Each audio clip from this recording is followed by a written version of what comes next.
don't know how this woman got into my head. It all happened so fast, and I didn't know how to handle it. I guess I felt special when she started talking to me. At 45, I thought my time might be up. I had a wife and my 2 daughters.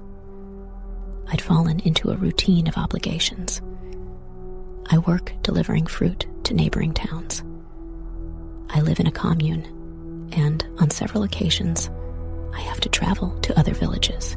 This was to supply small grocery stores and tortilla factories. My work enabled me to build my house. I won't deny that things were going well for us. I was also able to buy a van. There were people in the village who asked me how I managed to buy all that. Some thought that all my income was not honest. I simply replied that it was the fruit of my hard work. My work allowed me to meet a lot of people. My wife always told me to be careful because she knew I had a tendency to be too trusting. I didn't believe in people being mean. At least, almost everyone around me seemed pleasant and genuinely noble. Most were elderly people who had their own businesses and lived alone. It was the basis of their economy.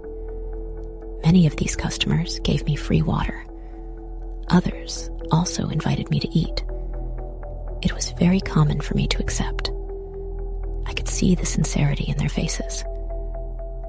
The good thing about being closer to them was that it helped me increase my sales. In a way, it reinforced the trust between customer and salesperson. It was very effective for me. That's how I met Mons, a 20-year-old girl who worked in her mother's store. I started working with them after one of my customers recommended me. The owner wanted to introduce fruit and vegetables to her business and had been told that my quality was very good. At first, I visited them once a week. I'd leave them a small assortment of goods and come back to check if they were sold out. Fortunately, everything went well for them. The situation improved to the point where I was visiting them 3 times a week. I had already seen Mons on several occasions. She was a very smiling girl. She always spoke kindly and listened attentively. Even when her mother wasn't there, she'd stay and chat with me and offer me something to refresh myself. I'm not going to deny that the girl was pretty, but I never looked at her or approached her in an inappropriate manner, always with due respect. However, as time went by, the situation changed, and I gradually began to feel impatient about going to the store. I wanted to see Mons. This had never happened to me before. In fact, I got on the same way with all my customers. But when I knew I was going to their establishment, it was different. I felt a slight chill throughout my body, and without knowing why, I was very thirsty.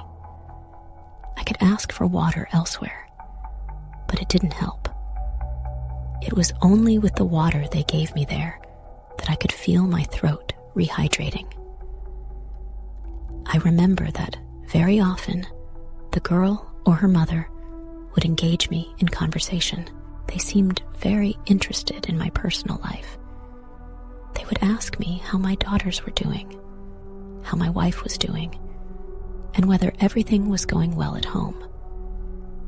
Mons's mother, Mrs. Cynthia, the landlady, often reminded me how lucky I was to have a family and a home. She had lost her husband several years earlier and found herself alone. Her daughter was her only company and the one who helped her keep the business going. I'll be honest, I felt bad for them. And at the same time, I admired them for all they had achieved and for the success they had. One morning, I left the house as I did every day. I felt very tired. I hadn't even been able to sleep well. I don't know how to explain it, but my body felt heavier than usual. I spent the day delivering fruit. Some of my customers told me I didn't look good. My gait was slower and clumsier than usual. I even nearly dropped a crate of watermelons on the floor. I was like that all day. And for some reason, my mouth was salivating a lot. The saliva was thick and strange. I spat repeatedly. The sensation just wouldn't go away. By the time I got to Cynthia, I could hardly speak. There was a lot of salivation, and I could feel it starting to run down the corners of my lips. The woman noticed and offered me some water. I accepted, not really knowing how it would help. I didn't have much strength to get the fruit out of my van. Cynthia noticed this and suggested I sit down to rest for a while. It was as if everything around me was spinning. I felt I was dragging my words out and couldn't follow what I was saying. His daughter came out and asked me if everything was all right. I replied that everything was fine, but given my appearance, she must have realized that I was lying.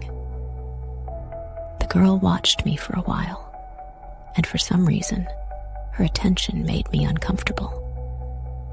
Shortly afterwards, she left and returned with a crystal glass. She handed it to me, and I held it in my hands.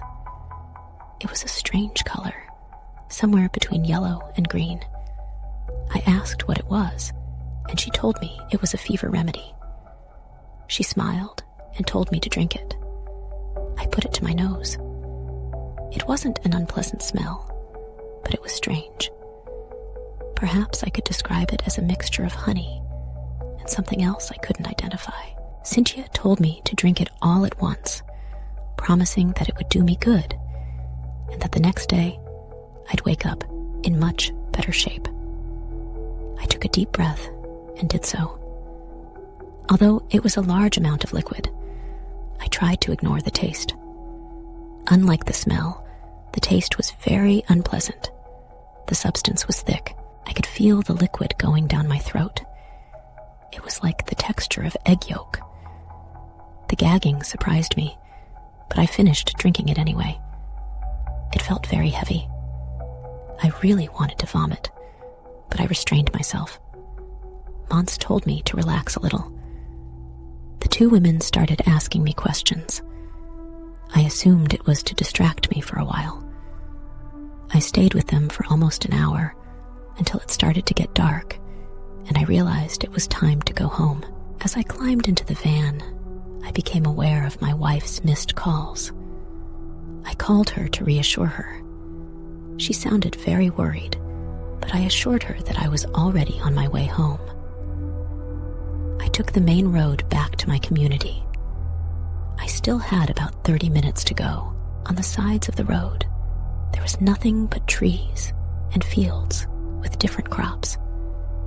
The headlights of my vehicle illuminated the road. From time to time, other drivers would dazzle me with their lights.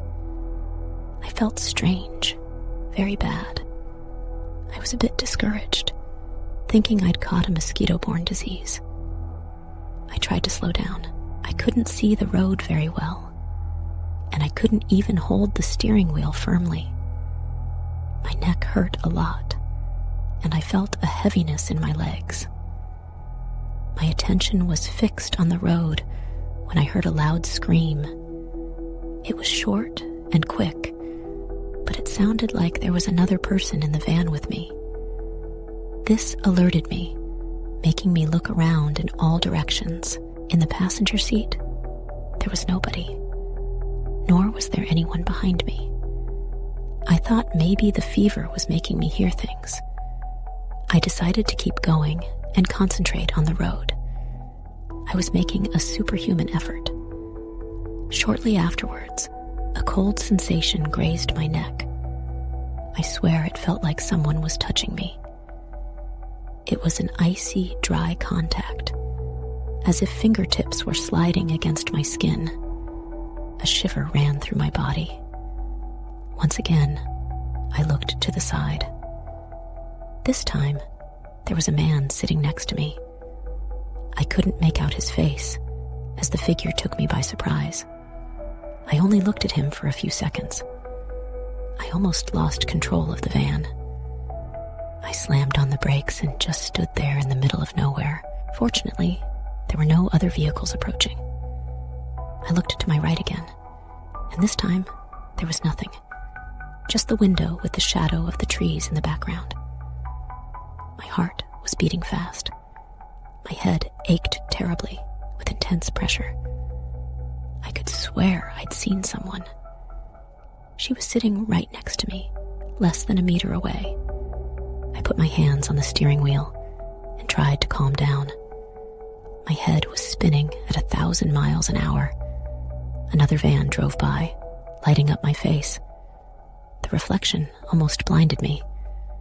I couldn't drive anymore. So I picked up my phone and called my wife. I asked her to pick me up. Worried, she told me to move the van to the side of the road and that she'd be there in a moment. I did as she asked. I moved forward a little more and parked near a lot with several planted trees. I tried to keep the headlights on, but they hurt my eyes. Finally, I turned them off. I got out of the van and took a deep breath to breathe in the fresh air. I leaned against the door. I closed my eyes and tried to calm down. Surely they'd come for me soon. I began to hear a strange noise, as if someone was banging against the window. At first, I ignored it, because it was only once. But on the second and third occasions, I opened my eyes and looked out of the window. As I expected, there was nothing inside. I was alone in the middle of the road. I began to feel strange. My body became defensive, as if someone were watching me. I looked towards the field in front of me. There were only trees with a few hanging fruits. Everything was shrouded in shadow, and for some reason, the place seemed very quiet. Once again, the sound of someone banging against the window pane was heard. This time, it was more insistent, as if someone wanted to be noticed. I opened the door and checked. There was nothing, just the empty seats. I moved a little away from the van towards the road. Everything was spinning around me, and I felt dizzy. What I was hearing and seeing couldn't be real. I kept thinking it was because of my discomfort. It felt like a long wait. But a few minutes later, I saw a light slowly approaching. When they parked next to me, I realized it was my wife with my brother. I was very happy that they had arrived. They asked me how I was. I replied that I just wanted to go home and rest. My brother took the fruit van, and I got into my wife's car. She kept telling me how bad I looked. My skin had a dark green tint, which worried her. I don't remember what happened for the rest of the journey, as I fell completely asleep. The next day, I couldn't even get out of bed. My body felt strange. It was like a combination of tiredness and heaviness. What's more, the fever prevented me from resting. I had strange visions. My family's voices sounded distorted and lower than usual. I couldn't help seeing a man standing in the room. It was fleeting, as if he suddenly appeared and then disappeared. It was a dark-skinned person. I couldn't see his face because I was so tired, but his silhouette didn't look familiar. I told my wife to get him out of the house. I didn't want him near us. There was something strange about the way he stood, as if he had one leg longer than the other. I wouldn't know how to explain it in detail. It seemed I was the only one who could see him, because my wife told me there was no one else. She didn't even understand what I was talking about. My brother did the work for 2 days. He delivered the fruit to the neighboring communities. I felt tired, but I didn't want to stay at home. I was feeling very desperate. I wanted to get back to my routine, get some fresh air, and see my customers. More than anything, I wanted to take care of my business, but there was also something troubling me. I longed to see Mons again. There was something about her that attracted me. I didn't know if it was her voice, her face, or something else. I just couldn't get her out of my head at any time. I justified myself by saying that I wanted to get back to work. But up to a point, I knew that all I wanted was to see her again. I was aware that this kind of behavior wasn't right. She could be my daughter, and I won't deny that it made me uncomfortable. My wife asked me to wait a few more days. In any case, my brother was in charge of deliveries and suppliers, but I didn't want to listen to him and quickly returned to my responsibilities. When I got back to Cynthia's store, it was as if calm had returned to my body. I felt very happy, like an instant emotion in my chest. They were both there, but I only had eyes for Mons. She looked great. They asked me how I was feeling and if I was any better. A little embarrassed at having been absent, I told them I was. I prepared the assortment of fruit, and as I had done for the last few days, I left them more than usual for the same price. I insisted on knowing what they had given me to drink that afternoon. I assumed that was what had made me feel so bad. Mons replied that she had also been ill, and that this remedy had helped her a lot to recover. And apparently, it worked just as well for you, the girl said, smiling at me. I talked with them for a while, but soon my head started to hurt. I could feel the aches trying to come back, but I didn't mention it. I tried to pretend nothing was wrong. Mrs. Cynthia invited me to dinner. I thought about saying no, but her daughter insisted, and I really couldn't refuse. While we were at the table, I felt a great closeness on Mons's part. It made me uncomfortable. His mother was right in front of us, and she was touching my arm, pressing on it with her fingers. And her mother said nothing. I thought she didn't realize, but she couldn't have. It was as if it simply didn't bother her. Still, I couldn't get comfortable. As much as I enjoyed the contact, the atmosphere was strange and tense. We finished dinner. I left the house and bid farewell to the two women. What surprised me was that this time, the girl said goodbye with a kiss on the cheek. I felt my face turn red and didn't know what to say. Her mother noticed my reaction and seemed to be trying to calm her down. Again, she didn't seem upset. She had a smile on her face. I kept thinking about it all the way home, and to be honest, I didn't feel like going home. In a way, I felt guilty. I'm not going to say I'd been a saint during my marriage, but all the problems I'd had with my wife were behind us. We were trying to lead a quiet life. I tried to justify myself by telling myself I wasn't doing anything wrong. It wasn't my fault. We'd only talked, and her mother had always been there. I had no reason to think badly. They probably just wanted to be nice to me. I tried to act normal and not imagine situations, but things gradually escalated. At first, I kept my distance, but there was something about this place and this girl that really drew my attention. It was nothing like when I was younger and interested in an attractive woman. This was different. At the time, I was afraid to admit it, but this girl wasn't out of my head. My wife could see it too. She noticed that I was becoming more and more distant and less attentive at home or to our daughters. This wasn't normal for me at all. I had always been attentive to them. They were my greatest pride. We started arguing because of this. My wife raised her voice and said she didn't want any unpleasant surprises. She knew me, and she was surely beginning to suspect that something was wrong. I got angry and told her to stop making assumptions.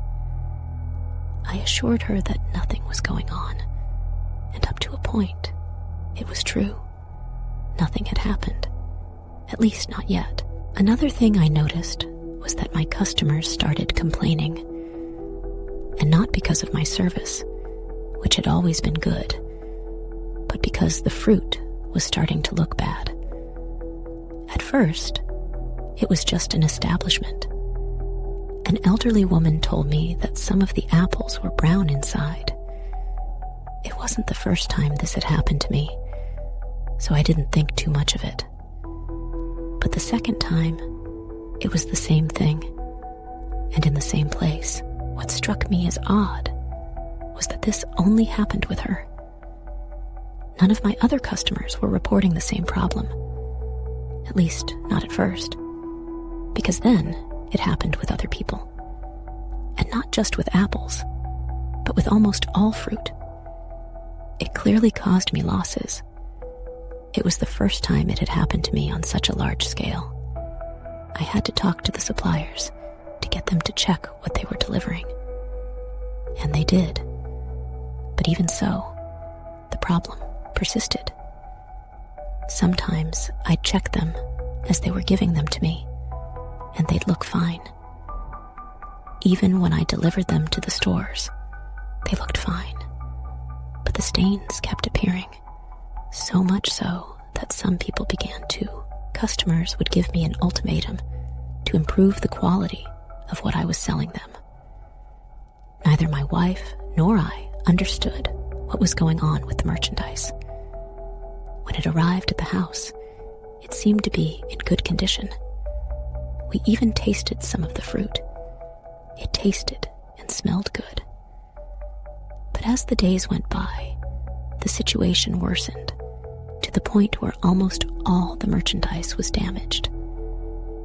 I started changing suppliers, but it was always the same thing, as if by coming into contact with me, it was rotting. My wife started giving me her theories. She thought there might be a bacterium in the room where we stored the fruit, so we moved it. It made virtually no difference. "I think we're being witchcrafted," she said to me one afternoon as we stood in the courtyard of the house. I was silent for a while. I didn't really believe in these things, but I couldn't understand what was happening to the fruit. It didn't seem normal at all.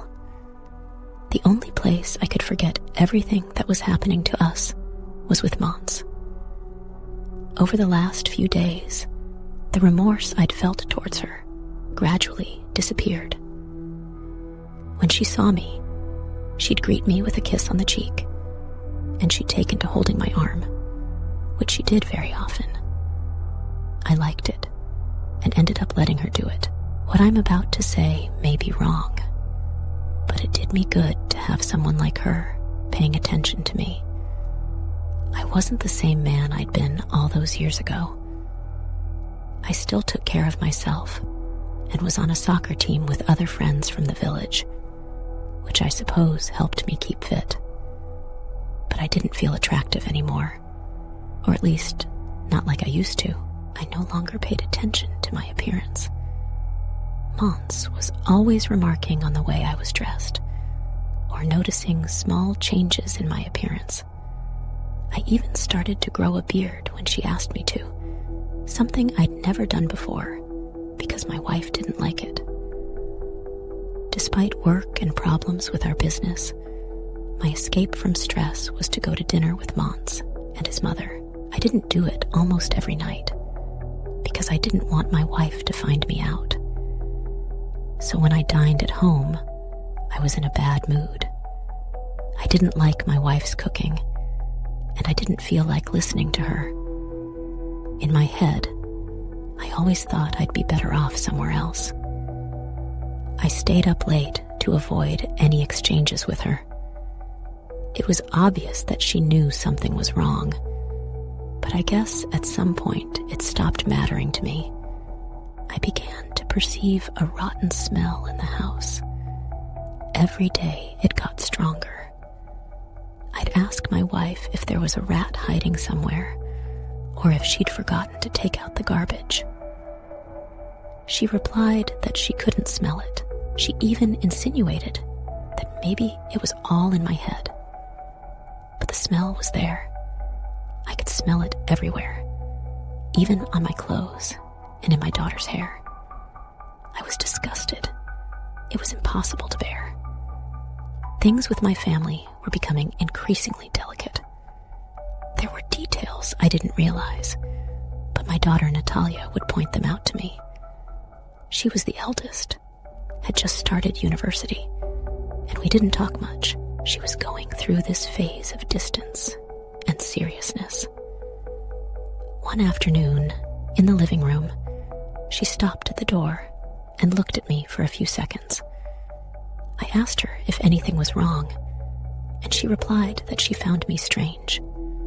I was confused by her words. Then she approached me and assured me that there was something strange about me. I felt different. "I see you're arguing with my mother a lot," my daughter told me in a serious tone. I tried to pay attention to what she was saying, but there was a strange smell in her hair. I could almost feel it scratching my throat, like the smell of rotten eggs. I tried to ignore it and replied that I was just a little stressed because of the problems we were going through. I assured her that everything would get better, that it was only a matter of time before things returned to normal. She told me once again that she found me distant, tense, and strange. For some reason, I could see in her eyes that she didn't believe me. I won't deny that her comment made me a little uncomfortable and annoyed.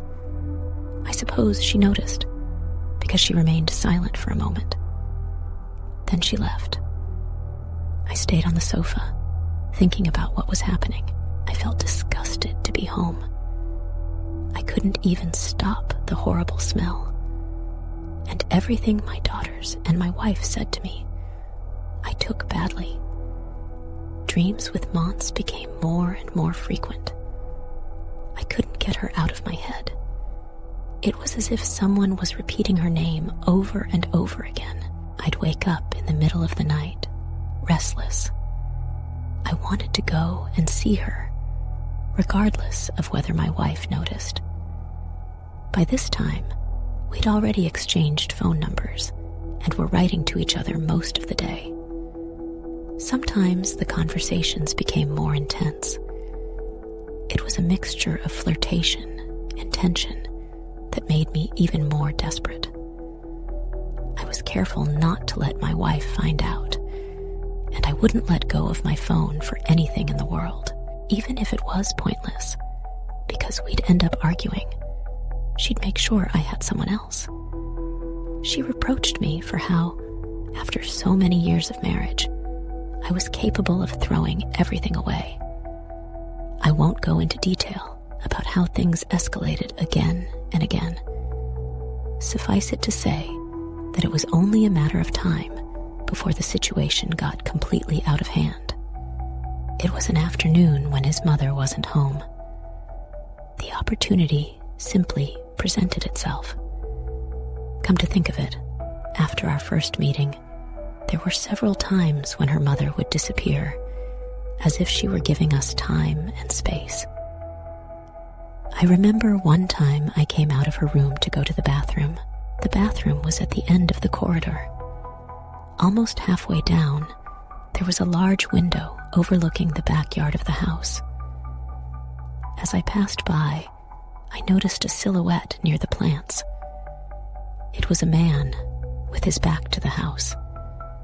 I thought I'd turn around and tell Mons there was someone out there. I even thought his mother might have returned with guests. Just then, the shadow began to walk. It moved in a strange way, as if it had one leg longer than the other, exactly like the figure I used to see when I was ill. I felt my heart clench. An uncomfortable sensation rose in my throat. The figure was moving very slowly, not even glancing my way. I went back into the room and told the girl what was happening. She looked at me, confused, and stood up. Of course, when we looked out of the window, there was nothing there. Even so, we both went outside to check that no one had come in. His store was closed, as was the house. We were alone on the property. She told me I'd probably imagined it, or that it was probably the shadow of a plant. But I was certain the man was walking. I'd seen him for several seconds. I was restless until I got home. I couldn't get the image out of my head. When Mons started asking me for money, I didn't see anything unusual. I was the one asking her if she needed anything. I even assured her that she had nothing to be ashamed of with me. At first, she didn't ask me for anything, but over time, she started telling me she needed new clothes, a new phone, or even money to go out with her friends. It was as if I had a third daughter. She had exactly the same expenses as them, the only difference being that Mons wasn't studying. I said yes to everything. Quite often, I refused things to my own daughters just to keep her happy and satisfied. The fruit business was no longer working, and I had completely neglected it. I no longer even took the van out to sell. It was now my wife who tried to keep it going, with the help of my brother. Sometimes, I would pass customers on the street who would ask me why I was so absent. I'd smile at them without going into details. The situation with my wife was disastrous. Often, I only came home to shower, and then I'd leave again. My youngest daughter, who was 10 years old, wanted to spend time with me, but I didn't even try to be with her. There was something inside me that made me reject her. I started having very disturbing nightmares. Worst of all, they involved the same man I'd seen at Mons's house. Her face became clearer and clearer, and I could make out the features of her face. She was very thin. Her cheekbones stood out, and her lips were very thin. What always scared me were her eyes. They looked at me in a strange way, as if they wanted to eat me alive. When I didn't go to see Mons, his presence became more sinister and closer. I always woke up with a start, sometimes screaming. When I stayed at home, I slept in the living room. I wanted to avoid being in the same room as her. So, after having these nightmares, I'd wake up restless on the couch. On several occasions, I thought I saw someone moving around me. I could always see them out of the corner of my eye, as if they were watching over my sleep. I became increasingly tense and nervous, to the point where many things began to excite me for no reason. This would happen when one of my daughters spoke to me, or when someone in the house entered a room unannounced. Once, when I was lying on the sofa, I couldn't even sleep. I felt desperate, with a strange sensation on my skin, as if something hot were running through me from the inside. I looked at my phone. It was about 1 o'clock in the morning. I was desperate to see Mons. I sent her a message, but she didn't reply. I assumed she was asleep. I went out of the house to get some fresh air. Then I called her on her cell phone, but it kept going to voicemail. I swear I couldn't think straight. I wanted so much to see her and smell her perfume.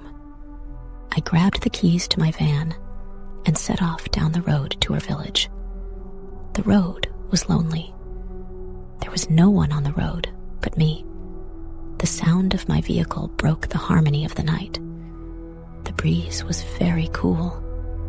My hands trembled against the steering wheel.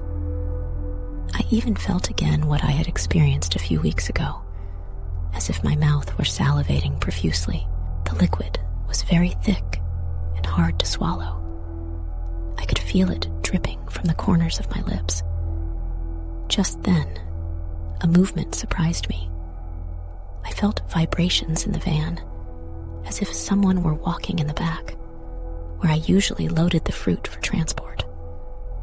I looked in the rearview mirror, but couldn't see much. Still, there didn't seem to be anyone in the back. The noise and movement continued. I swear it sounded like someone was jumping out the back. I slowed down a little and turned on a small light that illuminated the vehicle's bed. No one was there. I started to make up stories in my head. Maybe I thought my wife had hidden in the back to find out where I was going, or maybe to find out where Mons lived. Just thinking about it made me feel anger rise in my throat to the point of numbness in my mouth. I pulled over to the side of the road. I got out of the car and headed for the rear dumpster. There was nothing there but a plastic crate I used to carry fruit. I stood there for a few seconds, then climbed back into the van. Just before restarting, I felt the vibrations again, as if someone was walking in the back. This time, I felt very uncomfortable, as if a sudden tingling ran down my back. I turned left to get off again and see what was going on. That's when I saw him, less than a meter away. He was standing next to the van. He was a very tall, horrible man. The light from the cab reflected off him. His face was distorted and very thin. His mouth was slightly open. I could see his teeth, which looked broken. Just thinking about it made my heart race. There was something very wrong with this man. What terrified me most was his posture, his body leaning to one side. It was the same man from my nightmares, the one I'd seen several times in recent weeks. I wanted to speak, but no sound came out of my mouth, as if something was blocking my throat. It was obvious that this thing was following me. It couldn't be a coincidence. But what I didn't understand was what it wanted and why it was chasing me. Suddenly, a nauseating smell reached my nostrils. It was the same stench that had invaded my home for days. But this time, it was much stronger and more repulsive. It was that man who gave off such a stench. I couldn't help myself. I felt something rise from my stomach to my mouth. I pulled away from the van and started vomiting on the side of the road. It was an excruciating pain, as if something was moving violently in my stomach. I couldn't understand what was happening. I fell to my knees on the floor and continued to expel a viscous yellow liquid. My body convulsed repeatedly. My hands were tearing away the grass growing around me. I was in agony. I tried to get up, but I couldn't. There was someone standing over me. Someone was pushing me against the ground. I looked up a little and could see something beside me. I knew it was this man. He was holding me firmly. I could feel his big hand on my back. It weighed enormously. The seconds seemed eternal. My body ached all over, and I couldn't stop coughing up the liquid. My hands were shaking, and tears were streaming down my face beyond my control. I didn't realize what happened next. I felt as if bags of cement were being dropped on my back. I collapsed on the floor, and I won't remember myself. I don't know how they found me, or how I got to the place where I woke up. I was in a room I'd never seen before. There was an image of the Virgin of Guadalupe on one of the walls, but nothing else. I was in the home of a healer, as my wife later explained to me. This man was helping to heal me. At first, I didn't understand what she was talking about. Then she explained that someone was performing witchcraft on me. I looked at her, a little confused, because I didn't know what she was talking about. My wife confessed that she knew about my affair, who they were, and where they lived. I noticed a hint of reproach in her voice, but she didn't blame me. Mons and his mother were playing black magic to get money out of me. My wife soon became aware of my symptoms. I'd lost a lot of weight, had become estranged from the family, and was behaving strangely. It was obvious that something was wrong. That's why she consulted a healer recommended to her in the village. Without me noticing, she gave me the remedies the man provided. She put powders in my food and other things in my drinks. I never realized that my wife was doing this, and that's why my body was suffering these attacks, because all the harm that was being done to me was being fought. The nightmares during my stay with the healer were horrible. I felt as if someone was scratching me all the time, and my feet were being pinched. The tingling was painful. It was like being locked inside your own head. And believe me, there's no worse feeling than that. At first, I wanted to see Mons again and be with her. To feel once again that special smell she had that made me feel so good. The healer was a man a little taller than me, with a quiet appearance and a steady voice. He prayed for me at night. Sometimes he would say things I didn't quite understand, which confused and frightened me. It sounded very strange.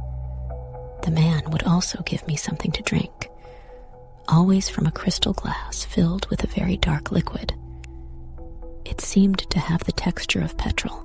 It disgusted me greatly, but he advised me to drink it. During those nights, my wife slept by my side, in case I had a seizure or something unexpected happened. She said I screamed like a madman and many times cried like a child. This woman and her mother were driving me crazy and wanted to ruin me. According to the healer, Mons's mother knew what was going on between her daughter and me. She was even the one putting these ideas into the girl's head. She was using her to get money out of the men. It was likely that I wasn't the only one. I tried to ask who this being following me around was, and if it had anything to do with what was happening to me. That man with the longer leg, the healer replied that he wasn't sure, but that it probably did. Or maybe it was just a part of my body channeling emotions. Recovery was slow, but satisfying. My wife took charge of the business in the weeks following the accident. Little by little, I began to see her as I had before, as did my daughters. I felt very repentant and ashamed. I couldn't understand how everything had gotten so out of hand. Our life began to return to normal. The rotten smell in the house disappeared. The place seemed lighter, and the fruit business flourished. It was through this experience that I learned from my mistakes. I never wanted to see Mons or his mother again. I felt disgusted by the way they had laughed at me, the way they had tried to destroy my family. A few months later, my wife revealed something to me that she had kept secret all this time. She had also practiced witchcraft against Cynthia and her daughter, and she was convinced she had her revenge. She knew where the woman lived and went to throw something into her garden. For this, she turned to a more experienced sorcerer, someone who didn't hesitate to touch the heart and hurt, just as they had hurt her family. I don't know what happened to these women, because I stopped making deliveries to this village. In fact, I didn't even go near it anymore. It brought back bad memories. Until I heard rumors among the locals that the store had been abandoned. It had seemed for several months that nobody lived there. Some said the women had left for the States, but no one knew the precise reason for their departure. There was talk that the mother had fallen ill and was getting worse every day, while the daughter was having problems with a boy she was dating. According to people, the man was involved with the bad boys in the area, and eventually they were all expelled from the state. No one knew exactly what had happened, but many agreed that it was strange that their luck had changed overnight. I now understood that my wife had something to do with it. We never discussed the subject again as a family. We both preferred to keep it that way. It was embarrassing to talk about the situation. We just let it go. Today, we continue our fruit delivery business. We haven't moved far from our village because the years have made us tired. My daughters have grown up. The eldest has already started a family, and the youngest is about to get married to her boyfriend. I'm grateful for the privilege of having them by my side and for not having lost them along the way. I don't even want to think about what would have happened if that woman had driven me crazy. I'm sure she was very close to succeeding. I thought at any moment I'd lose my mind. I'm convinced that there are people out there who want nothing more than to do harm, and who won't hesitate to hurt others to do it. It's better to be wary and cautious, and to have positive surprises than to have an experience like the one I witnessed. Hello, dear guests. I hope you have enjoyed reading about these occasions. It was a pleasure for me to spend time with you again. Thank you for every comment and suggestion. Of course, I take them into account to improve and keep learning in order to create and bring better content. Please feel free to like and share this video.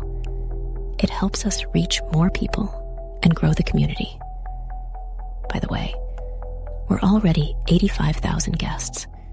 You can't imagine how happy that makes me, and the excitement it gives me to reach more and more people.